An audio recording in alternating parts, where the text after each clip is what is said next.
আসসালামু আলাইকুম।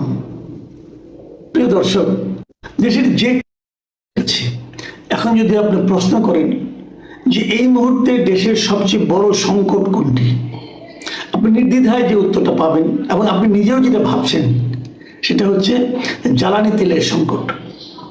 জ্বালানি তেলের সংকট এই মুহূর্তে এমন একটা অবস্থায় পৌঁছেছে যে এটাকে ভাষায় প্রকাশ করা যাবে না। আপনি যদি যে কোনো একটা পেট্রোল পাম্পের পাশে দিকে তাকান, আপনি দেখবেন যে সারি সারি লম্বা মোটরসাইকেল কিংবা প্রাইভেট কারের লাইন। দেখুন, আমাদের দেশের অনেক গাড়ি, মানে ম্যাক্সিমাম গাড়ি যেগুলো বড় বড় গাড়ি আছে এগুলো চলে সিএনজিতে। বাস বলেন, ট্রাক বলেন, প্রাইভেট কার বলেন, এগুলো প্রায় সবই সিএনজিতে চলে। তো এত গাড়ি সিএনজিতে চলার পরও যে কয়েকটা হাতে গোনা কয়েকটা প্রাইভেট কার অথবা মানে আনুপাতিক হারে ধরলে অথবা মোটর সাইকেলগুলো এগুলো চলে পেট্রোল, অকটেন অথবা ডিজেলে। তো এই কয়টা গাড়িকে এই মুহূর্তে জ্বালানি তেল সরবরাহ করা সম্ভব হচ্ছে না। আমি গতকালকে কথা বলছি। গতকালকে আমি মহাখালীর দিক থেকে আসছিলাম। মহাখালী ফ্লাইওভারটা যেখানে শেষ হলো, মানে মহাখালী ফ্লাইওভারের পশ্চিম প্রান্তে, এখান থেকে যে লাইনটা শুরু হয়েছে সেই লাইনটা সোজা এসে একদম জাহাঙ্গীর গেট পর্যন্ত এসে তারপরে আবার বামে মোড় নিল। বামে মোড় নিয়ে আরও প্রায় আধা কিলোমিটারের বেশি এসে প্রধানমন্ত্রীর কার্যালয়ের সামনে, সেটাকে পার হয়ে আরও সামনে যে ট্রাস্টের একটা আপনার ফিলিং স্টেশন আছে, সেখানে এত লম্বা লাইন, প্রায় 1 কিলোমিটার লম্বা লাইন হবে। তো এই লাইনে সবাই যে শেষ পর্যন্ত জ্বালানি তেল পাবেন তার কিন্তু কোনো গ্যারান্টি নাই। এমন অনেকে আমাকে বলেছেন যে প্রায় 3 ঘন্টা লাইনে থাকার পর, মানে একদম চূড়ান্ত জায়গায় পৌঁছার 10-15 মিনিট আগে জানানো হয়েছে তেল শেষ হয়ে গেছে। এরকম ঘটনা কিন্তু অনেক পাম্পে ঘটছে। অনেক পাম্পে টাঙিয়ে দেওয়া হয়েছে এই পাম্পে কোনো পেট্রোল নেই, এরকম হয়েছে। এই যখন বাস্তব চিত্র, তখন আমাদের সরকার কি বলছে? আমাদের সরকার বলছেন, সরকারের জ্বালানি মন্ত্রী বলছেন, এই একদিন আগে উনি বলেছেন দেশে জ্বালানি তেলের কোনো সংকট নেই। তো উনি যদি বলেন সংকট নেই, তাহলে আমরা যে সংকটটা দেখছি এটা তাহলে কি? আমরা যেটা দেখছি এই যে তেলের পাম্পের সামনে বিশাল লাইন, এটা কি সংকট নয়? এটা কি সংকটকে প্রকাশ করে না? এটা যদি সংকট হয়, মন্ত্রী যে বলছেন সংকট নেই, তাহলে সেটার অর্থ কি? এটা কিন্তু একটা বেসিক প্রশ্ন। এই প্রশ্নের জবাব আপনাকে কে দিবে? কেউ দিবে না, কারণ তারা কেউ জানেই না এটা কেন ঘটছে। সরকারের যে হিসাব, সরকারের কাছে পর্যাপ্ত তেল মজুদ আছে, তাহলে আজকে সমস্যাটা কি করে তৈরি হলো? দেখুন, আমি একটা কথা বলি, জ্বালানি তেলের সংকট যেটা হয়েছে, এটা হওয়াটা কিন্তু অস্বাভাবিক কিছু না। সারা দুনিয়াতেই জ্বালানি তেলের সংকট এই মুহূর্তে আছে, সারা দুনিয়াতে আছে। এমনকি খোদ যুক্তরাষ্ট্র, যারা নিজেরাই তাদের পর্যাপ্ত জ্বালানি তেল আছে, তাদের এখনও জ্বালানি তেলের দাম বেড়ে গেছে। অস্ট্রেলিয়ায় বেড়ে গেছে, পৃথিবীর সমস্ত দেশে জ্বালানি তেলের দাম বেড়ে গেছে।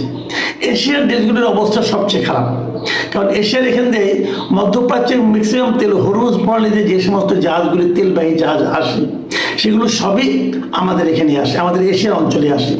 এখন যুদ্ধের কারণে, ইরানের সঙ্গে যুক্তরাষ্ট্র এবং ইসরায়েলের যুদ্ধের কারণে হরমুজ প্রণালীতে কিন্তু খুব কম কয়েকটা দেশে, মাত্র 5টা দেশের জাহাজ ইরান আসতে দেয়।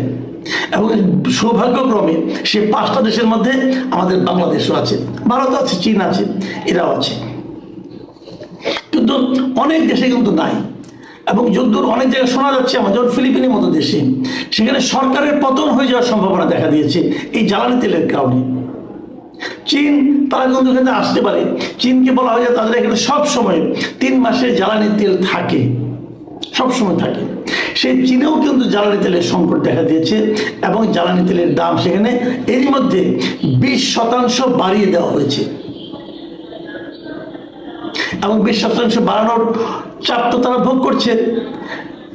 কেনিয়ায়, আফ্রিকান দেশগুলোর মধ্যে কেনিয়ায়, সেখানে জ্বালানি তেলের সংকট হয়েছে এবং সেই সংকটকে তারা মোকাবেলার জন্য তারা একটা রেশনিং সিস্টেম এরকম না, তারা বিশেষ বিশেষ খাতকে অগ্রাধিকার দিচ্ছে যে এই খাতগুলোকে জ্বালানি তেল আগে দেওয়া হবে, পরে অন্য অন্য খাতকে। যেমন ওদের এখানে যারা তারা প্রচুর ফুল, পণ্য সামগ্রী, কাঁচা পণ্য এগুলো রপ্তানি করে, ওই রপ্তানি সামগ্রীগুলোর কে ওখানে জ্বালানি তেলের যে ব্যবহারটা সেটাকে তারা অগ্রাধিকার দেওয়া হচ্ছে। নাইজেরিয়ার কথা ধরেন, নাইজেরিয়া কিন্তু নিজেদেরই প্রচুর তেল আছে, তেলের খনি আছে, কিন্তু ওনাদের সমস্যা হলো ওনাদের এই তেলকে প্রক্রিয়াজাত করার জন্য কোনো প্ল্যান্ট নাই, মানে রিফাইনারি প্ল্যান্ট নাই। না থাকার কারণে ওনারা তেল এই মানে ক্রুড অয়েল তারা বাইরে রপ্তানি করে দেয়, করে আবার বাইরে থেকে তারা তেল নিয়ে আসে। এখন ওদের এখানে এই ক্রাইসিসের মুহূর্তে তাদের পেট্রোলের দাম প্রায় দ্বিগুণ হয়ে গেছে। কিন্তু ভিয়েতনাম সরকার তারা এটাকে ম্যানেজ করার জন্য এই তেলের উপর যে ট্যাক্সটা আছে, এই ট্যাক্স সব দেশে আছে, আমার দেশেও আছে। আমরা যেটাকে তেল কিনি সবটাই কিন্তু তেলের দাম না, তার উপর কিছু ট্যাক্স আছে, ট্যাক্সটা আবার গভর্নমেন্ট পায়। যাই হোক, ভিয়েতনাম সরকার সেই ট্যাক্সটার একটা অংশ, মানে ট্যাক্সের তো কয়েকটা ধরন আছে, তার মধ্যে একটা আছে যে এনভায়রনমেন্ট ট্যাক্স আর কি, পরিবেশ কর, তারা সেটাকে প্রত্যাহার করে নিয়েছে, মানে দামটাকে একটু নাগালের মধ্যে রাখার জন্য। আর মিয়ানমারেও তো জ্বালানি তেল হচ্ছে, যারা বড় ইঞ্জিন যেগুলো আছে, যারা নাকি বেশি জ্বালানি খায়, সেগুলোকে তেল দেওয়া বন্ধ করে দিয়েছে। তো এরকম কিন্তু সব জায়গায়, থাইল্যান্ডের সংকট দেখা যাচ্ছে ডিজেল সংকট, ডিজেল ওখানে পেট্রোল আছে কিন্তু ডিজেল নাই। এবং ডিজেল না, বিশেষ করে মানে শহরের ব্যাংককের বাইরে যে শহরগুলো আছে সেগুলোতে ডিজেল নাই বলতে গেলে। থাইল্যান্ডের এই সংকটে পড়েছে, যে কারণে ওদের সেচের সমস্যা হচ্ছে। আমাদের দেশেও কিন্তু এই মুহূর্তে যদি আমরা পেট্রোলের লাইনটা দেখছি, আমরা যে লাইনটা দেখছি, যে সংকটটা দেখছি, এটা পেট্রোলের লাইন, কিন্তু আমাদেরও কিন্তু ডিজেল সংকটটা আগামী কয়েকদিনের মধ্যে যদি তেলের সরবরাহ না আসে আমাদেরও কিন্তু বেড়ে যাবে। যেমন আমাদের যে কৃষি, সামনে কিন্তু বোরোর মৌসুম, এই বোরোর মৌসুমে কিভাবে তেল সরবরাহ করা হবে এটা বলা বড় কঠিন, কাজে সেখানেও কিন্তু সংকট দেখা দিতে পারে। মানে এর অর্থ যেটা হচ্ছে সেটা হলো, এই যে জ্বালানি সংকট যেটা হচ্ছে, এটা কিন্তু আমাদের সরকারের কোনো দোষ না, এটা সারা দুনিয়ার সংকট। এবং সারা দুনিয়ার সংকট এক একটা দেশ যার যার মতো করে এটাকে হ্যান্ডেল করছে। আমরা কিভাবে হ্যান্ডেল করছি, যদি সত্য কথা বলতে হয় তাহলে আমরা হ্যান্ডেল করছি পুরো জিনিসটাকে কিছু অসাধু ব্যবসায়ীর হাতে ছেড়ে দিয়ে তাদেরকে এখানে কৃত্রিম সংকট তৈরি করার সুযোগ দানের মাধ্যমে আমরা এই সংকটটাকে এনজয় করছি অথবা হ্যান্ডেল করছি। কি বলবেন আপনি? বা বর্তমানে যে সংকটটা দেখা যাচ্ছে, আমার বিবেচনায় এর পুরোটাই এই অসাধু ব্যবসায়ীদের কাজ, এবং সেটাকে কিভাবে কন্ট্রোল করা যায় সেটা হলো সবচেয়ে বড় কথা। আমি মনে করি জ্বালানি সংকটকে নিরসন করার জন্য, এটাকে কন্ট্রোল করার জন্য, এটাকে হ্যান্ডেল করার জন্য সরকার এর মধ্যে একাধিক মিটিং করেছে। অলরেডি প্রায় কয়েক হাজার কোটি টাকা তারা বাড়তি খরচ করেছে, এগুলো ভর্তুকি যাবে, সরকার দিতে হবে। মানে এভাবে দেখতে গেলে আমার তো মাঝে মাঝে মনে হয় যে তারেক রহমান আমার দুঃখী লোক আর কি, দুঃখী সরকারটা, মানে ওনারাও দায়িত্ব নিলেন, এই ঝামেলাও শুরু হলো। এখন এই নতুন একটা সরকারের পক্ষে এরকম কিছু জটিল সমস্যা কিভাবে ওনারা হ্যান্ডেল করবেন, এটা কিন্তু তাদের একটা বড় চ্যালেঞ্জ। আপনি যত কিছুই বলেন না কেন, তেলটা তারা পাবে কোথায়? আমাদের তেল তো বাইরে থেকে আনতে হচ্ছে, এবং সেই আমদানিটা আপনি কিভাবে করবেন? বাইরের দাম বেশি, এই জ্বালানি ইয়ের কারণে, যুদ্ধের কারণে অনেক জায়গায় জ্বালানি তেলের দাম বেড়ে গেছে, আমাদের এলএনজি আনতে হয়, এলএনজির দাম বেড়ে গেছে। তো সব মিলিয়ে কিন্তু সংকট। কিন্তু এখন বিষয়টা হলো কি, এটাকে হ্যান্ডেল করা, এটাকে ম্যানেজ করা।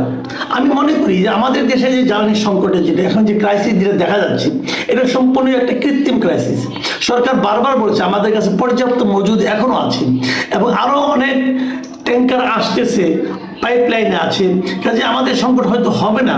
কিন্তু আমি মনে করি সরকারের উচিত হবে প্রয়োজনে জ্বালানি সংকটের দাম পুনর্নির্ধারণ, জ্বালানি তেলের দাম পুনর্নির্ধারণ করা। অনেক আমাদের মতো কিন্তু অন্য দেশে হয় না। আমাদের এখানে হয় কি, তেলের দাম বাড়ে না, তো বাড়ে না করে যখন বাড়ে তারপর আর কমে না।